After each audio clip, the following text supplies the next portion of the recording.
침묵사에 오신 여러분들을 환영하고 축복합니다. 또 오늘 이렇게 첫 시간 하나님과 함께 시작할 수 있게 허락하신 하나님께 감사드리고요. 특별히 오늘은 이번 주간의 마지막 날인데요. 금요일인데요. 잘 또 마무리하고 또 우리가 주말 또 맞이했으면 좋겠습니다. 오늘은 삼손과 딥나의 여인이라는 제목을 가지고 사사기 15장 9절부터 20절까지 말씀을 좀 살펴봤으면 좋겠습니다. 우리 9절과 10절 말씀 같이 한번 읽어볼까요? 같이 읽도록 하겠습니다. 이에 블레셋 사람들이 올라와 유다에 진을 치고 레이에 가득한지라. 유다 사람들이 이르되 너희가 어찌하여 올라와서 우리를 치느냐. 그들이 대답하되 우리가 올라온 것은 삼손을 결박하여 그가 우리에게 행한 대로 그에게 행하려 함이로라 하는지라. 예, 우리가 계속해서 삼손의 결혼 이야기를 좀 살펴보고 있습니다. 삼손이 먼저 뒷나라에 있는 블레셋 여인을 사랑을 했죠. 그리고 그 사람과 결혼하려고 했습니다. 그리고 실제로 결혼식 잔치가 벌어졌는데 그때 블레셋 사람들과 내기를 하죠. 내기를 내서 수수께끼를 내서 블레셋 사람들이 풀지 못해요. 그러다 보니까 블레셋 사람들이 뭘 했냐면 이 삼손과 결혼한 딥나의 여인을 협박을 냈죠. 네가 그 답을 알아내서 우리에게 알려주지 않는다면 우리가 너와 너희 집을 불살릴 거다. 그러자 이 딥나의 여인이 삼손에게 간청을 내서 그 수수께끼의 비밀을 알아냅니다. 그리고 블레셋 사람들에게 알려주죠. 나중에 이 사실을 안 삼손은 너무나 화가 나서 이 여인을 버리고 자기 집의 고향에 돌아오게 됩니다. 그런 다음에 얼마 있은 후에 삼손은 다시 이 여인에게 가죠. 염소새끼 한 마리를 데리고 마음을 풀어주려고. 그런데 안타깝게도 그곳에 내려갔는데 어떤 일이 벌어졌냐면 이 여인을 그 아버지가 장인이 삼손이 아닌 다른 남자에게 시집을 보낸 거예요. 이 사실을 알고 삼손이 또 화가 나서 블레셋 사람들에게 정말 막대한 경제적인 손실을 입히죠. 그러자 블레셋 사람들이 화가 나서 뭘 했냐면 삼손에게 보복한 게 아니라 이 장인과 삼손이 결혼했던 여인을 죽였어요. 왜 그랬을까요? 아마 삼손이 그 여인 때문에 그 장인 때문에 마음이 상했다고 생각을 해서 삼손의 마음을 풀어주려고 했던 것 같아요. 그런데 또 삼손이 이번에는 자기가 사랑하는 여인을 블레셋 사람들 죽이자 뭘 했던 거예요? 블레셋 사람들 죽이게 됩니다. 그러자 오늘 본문에서 뭐가 있었냐면 이 사람들이 삼손 땅으로 이스라엘 땅으로 넘어온 거예요. 넘어와서 뭐라고 그랬냐면 유다 사람들에게 뭐라고 이야기했냐면 삼손을 우리에게 넘겨주라는 거죠. 삼손을 자기들이 죽이러 왔다라고 이야기를 합니다. 그러면 12절과 13절 말씀 같이 한번 읽어볼까요? 같이 읽도록 하겠습니다.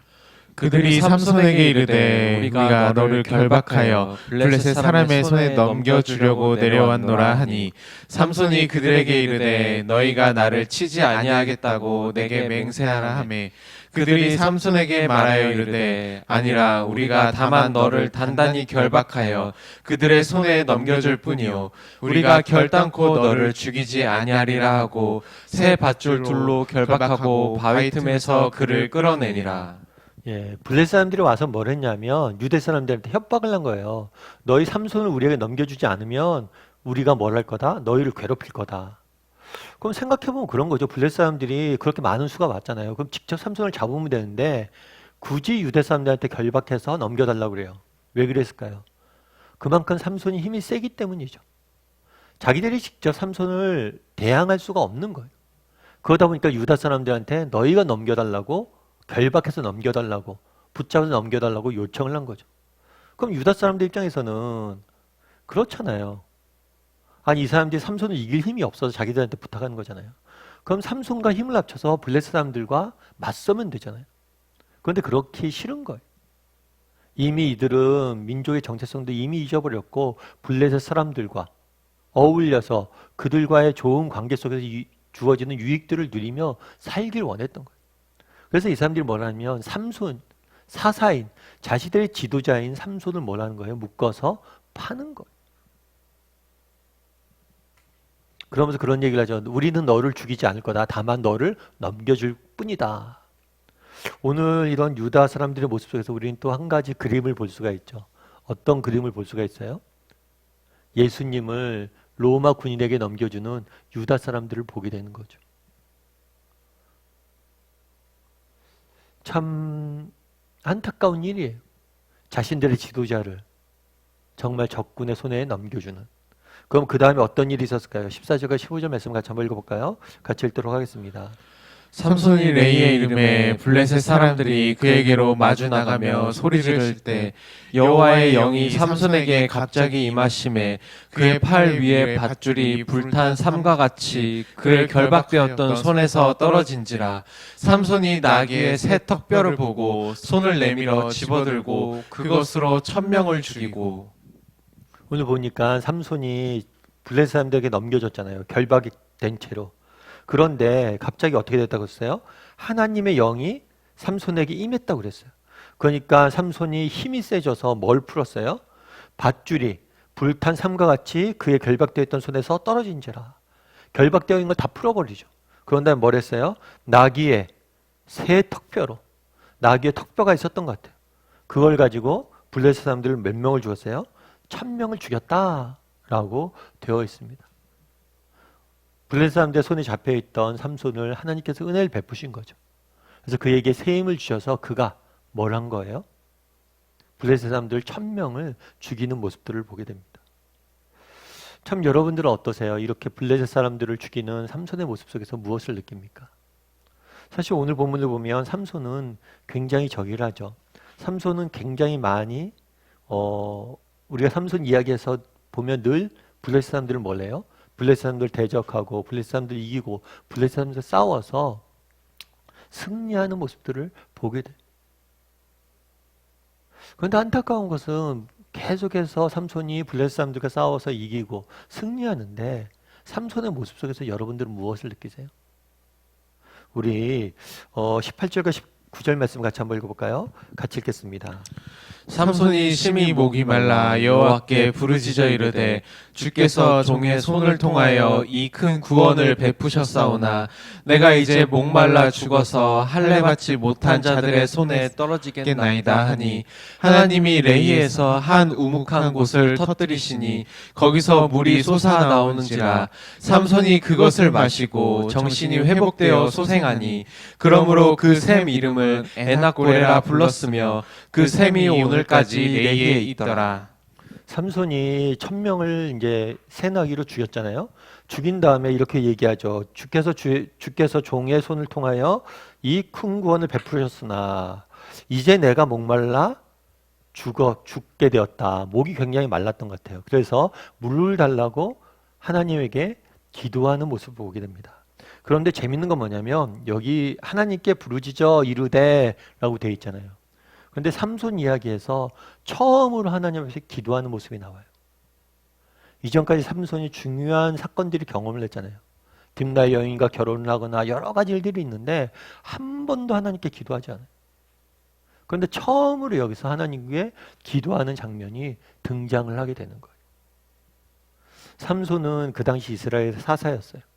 사사로서 그는 블레셋 사람들과 대적해서 블레셋 사람들을 1000명이나 죽이고 정말 블레셋 사람들로부터 어떤 면에서는 유다 사람들을 지켰던 역할들을 했어요. 그런데 안타까운 건 뭐냐면 삼손이 이런 일들을 많이 했지만 삼손은 정말 오늘 본문에서야 처음으로 하나님 앞에 뭐예요? 나가 기도하는 모습을 보게 돼요. 뿐만 아니라 우리가 계속해서 삼손의 모습을 살펴보잖아요. 삼손의 인격적인 면에서 삼손은 늘 뭔가 결함되어 있고 정말 인격적으로 성숙해지는 모습들을 우리는 볼 수가 없어요. 그게 안타까운 면이죠.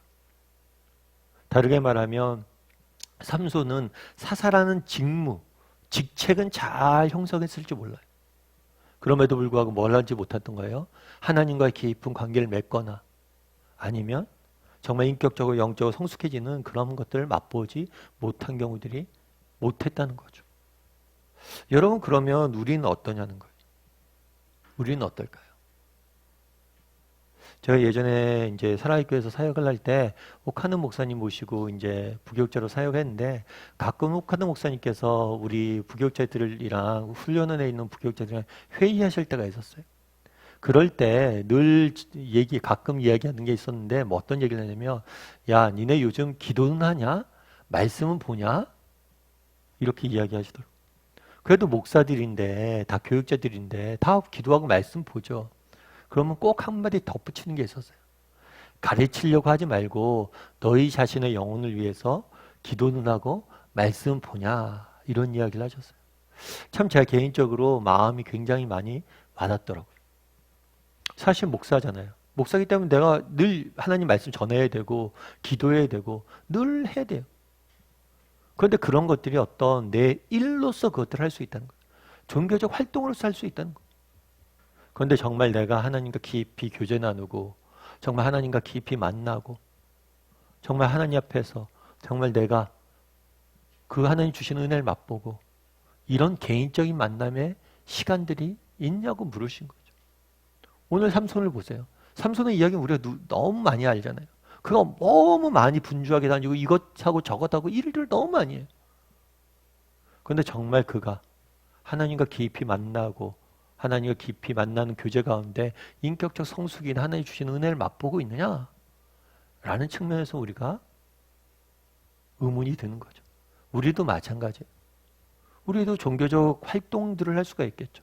우리가 교회에서 여러 가지 사역들을 열심히 교회 활동들을 하고 여러 가지 일들을 할 수가 있어요.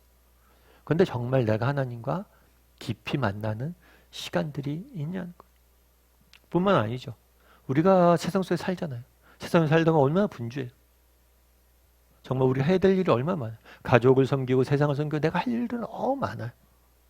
그런데 정말 우리가 일에만 치여서 살진 않냐는 거예요. 정말 시간을 내서 정말 하나님과 깊이 만나고 내 자신의 인생을 돌아보고 내 인생을 점검하는 그런 시간이 있냐는 거죠. 한번 돌아봤으면 좋겠어요. 우리도 삼손처럼 분주하게 여기저기 다니는데 정말 다닐 뿐 정말 우리 인생에 중요한 것이 무엇인지 돌아보고 점검하고 또 하나님을 바라보는 그런 마음의 자세가 있는지. 그래서 오늘은 금요일이고 이번 주말이잖아요. 정말 여러분 한번 돌아봤으면 좋겠어요. 정말 나는 얼마나 분주함에 쫓겨서 내가 정말 소중한 것들을 잃어버리고 있지는 않은지 돌아봤으면 좋겠고 정말 하나님과 개인적으로 조용히 만나는 시간도 좀 가졌으면 좋겠고 내 인생에 중요한 것이 무엇인지 점검하고 그것을 챙길 수 있는 시간이 됐으면 좋겠어요. 그래서 하나님께서 주일이라는 걸 만들어 놓은 거예요. 일주일 중에 하루는 모든 걸 멈추고 정말 하나님과의 관계도 점검하고 내 인생의 방향도 한번 점검하고 또 그런 이번 주말이 되었으면 좋겠습니다.